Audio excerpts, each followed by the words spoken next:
There's over 170 individual pieces of legislation. That compliance burden is becoming overwhelming for smaller, self-managed landlords. They might think they're saving a little bit of money, but then really not accounting for the burden that actually puts on them. You are going to trip up at some point. A letting agent for 2 years would probably still be tripped up. Letting and managing a property was 100 hours a year of work. The side hustle era of buy-to-let, I think, is gone. Hi, I'm Ollie, and today I'm with my business partner and founder at Source Investments, Tom. And with us today, we've got Amber Choinski, our Director of Lettings and Management. And in this video, we want to talk about why it's becoming increasingly difficult for landlords to manage their properties themselves, and why the industry is moving towards more of a professional management setup. And just quickly before we perhaps get into some of those points about almost the burden that is being put on landlords, I guess it's just being sensitive to the fact of why landlords actually opt to manage their properties in the first place. I think we can't be completely insensitive to the fact that there's a lot of landlords who really feel like they almost don't have the budget or the margin in their investment to outsource it to a letting and management company, which is kind of a whole other topic and goes back to what you're buying in the first place. But then there is definitely a point there that landlords really don't consider the time element. So the time that actually goes into managing one of these properties. They might think they're saving a little bit of money, but then really not accounting for the burden that actually puts on them. Yeah, massively. I mean, a recent survey, an industry survey that was undertaken, found that letting and managing a property was 100 hours a year of work. I think that's a massive thing that we kind of see all the time is landlords we're speaking to who don't want to use a letting or a managing agent. They underestimate how much time it takes to let and manage these properties. And we kind of see that all the time. Amber, I'm sure you speak to a lot of landlords who just don't even fully understand that themselves, who you fully manage it for them. I mean, I think going back slightly to the compliance piece as well, obviously, Amber, you and your team, the amount of webinars, training, the amount of effort that goes in to keep pace with the compliance, like, I'm sure it's no wonder that, a landlord on their own is going to struggle to keep up to that. Yeah, absolutely. I mean, it's a full-time job. And, outside of the full-time job, you're still learning things. I'm still reading things, doing webinars, like you said, outside of working hours. There is a lot to go through, a lot of different compliance legislation. And the main thing really is having robust processes. So, if you're a landlord and you've kind of got 3 properties on the side, you're not going to have these well put together big processes to ensure that no mistakes are made along the way. And there's a lot of different circumstances that can happen within tenancies that you need a process for. And if you don't have that correct process, you are going to trip up at some point. Even somebody that's experienced, an agent that's been a letting agent for 2 years would probably still be tripped up. So it's no wonder that a landlord that is living a life and has a separate job absolutely wouldn't be able to keep up with that. And Amber, just quickly on that, you sort of referring to it as landlords tripping up. What does that actually equate to? So what can that mean for a landlord by getting things wrong?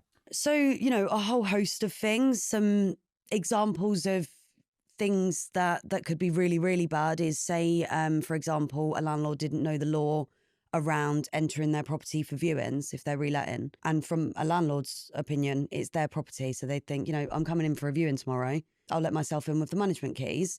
Now, if the tenant didn't want you to go in and you've breached the contract, you've breached their rights to quiet enjoyment, they can actually take you to court to get a rent repayment order. So that can be anything from £3,000 to a £7,000 fine.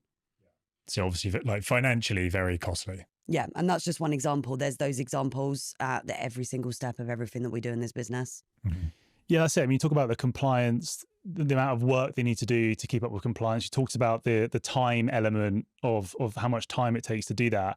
And then you also got to factor in the risk, like you said, of getting it wrong. And the risk of getting it wrong is only going up. The fines for getting it wrong are only going up. So that risk reward is really starting to skew. And that's probably why you're seeing more self-managed landlords now instructing a professional letting and management company to manage their property. I mean, some of the fines that have gone up now if you get a right to rent breach, that can up to £20,000 per tenant as a fine. The average serious fine now is £9,000 per fine across an average of various things.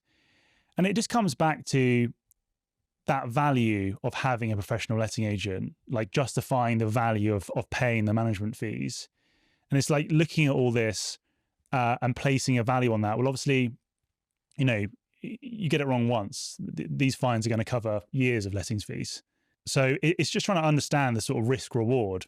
The buy-to-let market we're in now, the smaller amateur landlord who's trying to live off the income of their rentals, sadly, that market is going away from them.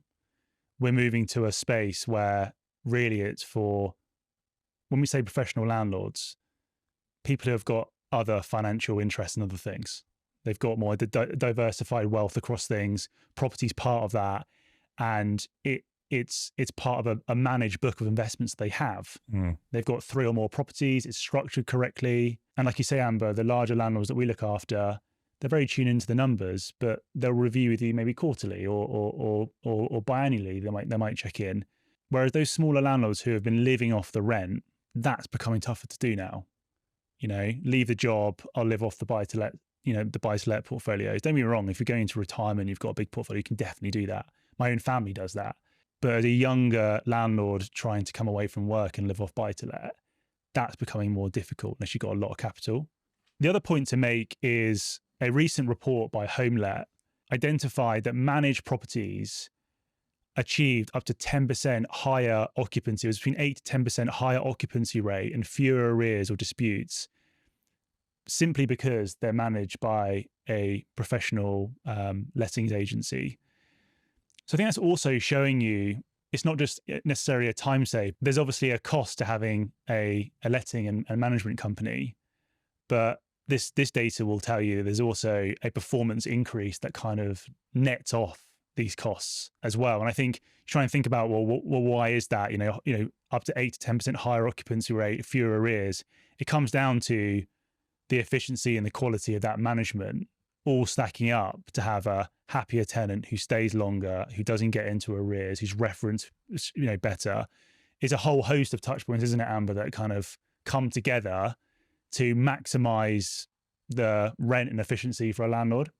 Yeah, I think as well, one of the big things of having an agent versus doing it yourself is that the emotion's taken out of it. So, for example, if you're a landlord that has 2 properties and your highest performing property, the tenant's not paid rent, that's then put you behind on your own mortgage payments, let's say. That's gonna feel very different to that landlord in comparison to how it's going to feel to a property manager that's chasing the rent arrears and following a robust and strict process which complies with the law, but also gets the best out of the situation. So, empathizing with people that things do go wrong, offering payment plans, all these types of things that if you're acting off pure emotion, that you're not going to be thinking about that. You're going to be ringing them up saying, where's my rent? Which is never going to help anybody. Yeah.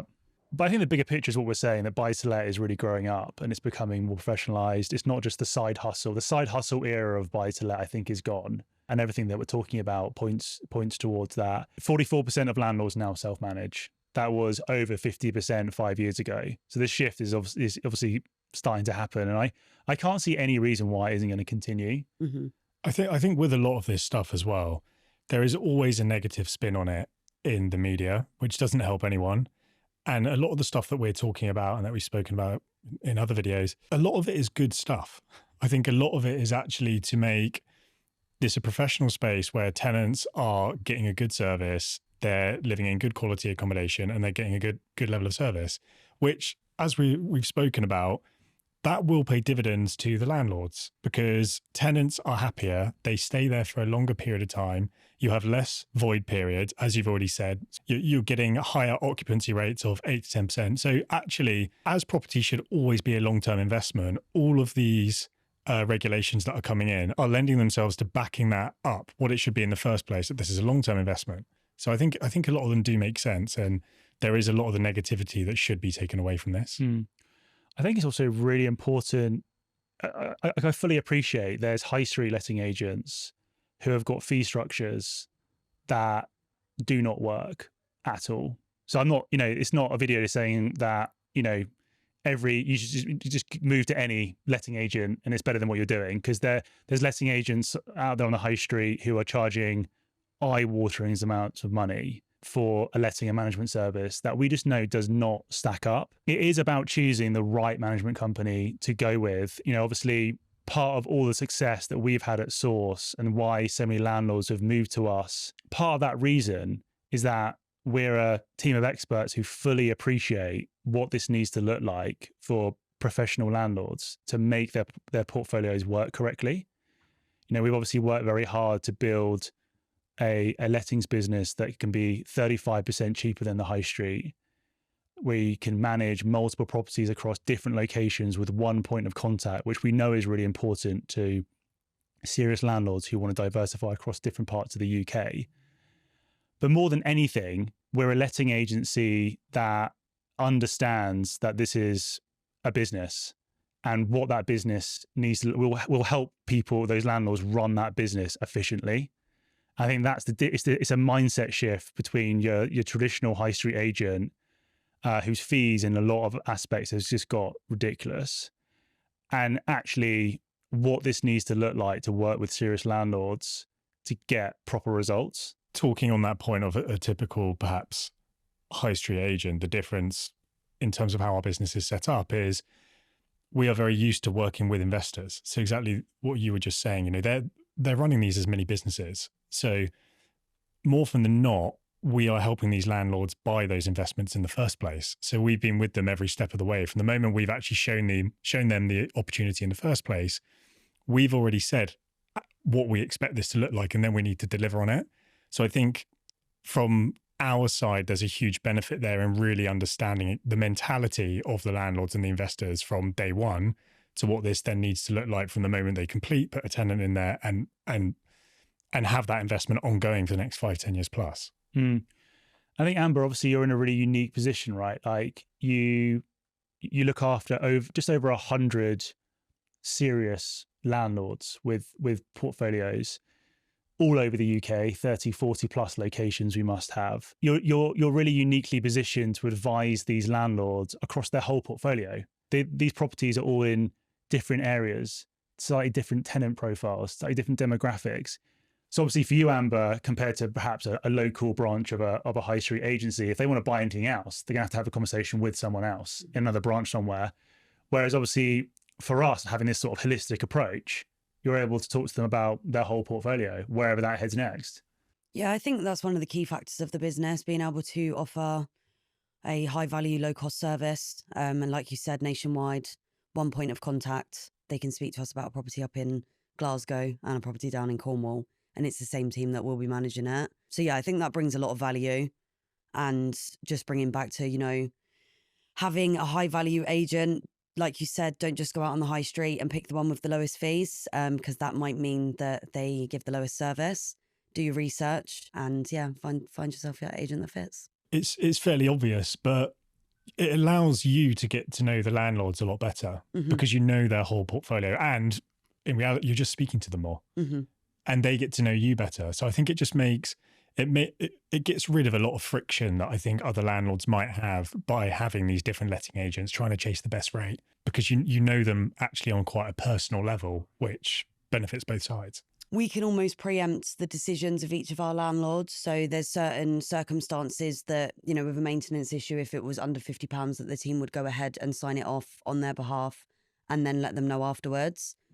We've then got other landlords that we wouldn't do that with necessarily because they wouldn't like it. So we would sign off the £50 with them prior to sending a contractor. So it is, like you said, just knowing our clients, knowing what they're happy for us to do, happy for us to not do, and kind of what is important to them, as there's different circumstances that are more important to certain people.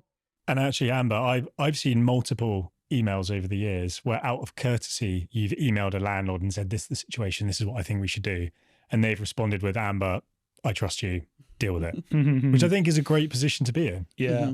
I think one of the ways we're able to do this is because we are a little bit selective about who we work with. We can't just take on single property landlords. We can't do that. We want to work with serious landlords who have got maybe 3 or more properties, and they want to build that out, and they're taking their property portfolio seriously. Those are the landlords that we look after, and those are the ones that we want to sort of lean and put our time into and build those relationships where we can give that sort of level of service that really, changes the performance of their whole portfolio compared to maybe going onto the high street and working with someone.